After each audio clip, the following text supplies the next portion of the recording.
Dan kita mengatakan, Tuhan saya tidak mampu. Ketika kita berserah penuh, jangan setengah-setengah, karena kan kita, aduh betul, ada tidak ini Tuhan ini, saya punya masalah berat sekali ini. Belum lagi, aduh cukup tidak uangku di, baru tanggal berapa ini, tanggal 20 belum mau gajian. Gajian biasa tanggal 1 tuh. Aduh bagaimana ini deh. Tetapi selalu ada jalan bagi orang yang berserah penuh kepada Tuhan.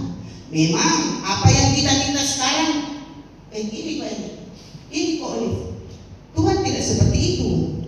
Tuhan punya waktu yang terbaik. Amin. Ada saya punya teman, untuk suamimu itu tidak banyak uang dari muda. Kalau dia banyak uang dari muda, kacau balau rumah tangga.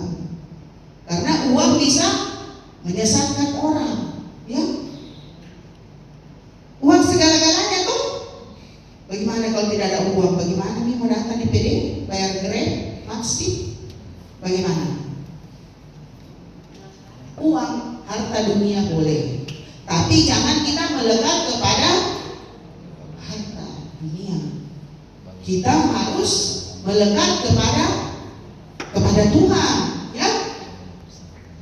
Apa yang kita miliki di dunia ini itu berkat dari Tuhan, tidak? Kalau kita yakin dan percaya berkat itu dari Tuhan, maka kita juga boleh membawa kasih kepada sesama kita. Jadi sudah paham ya?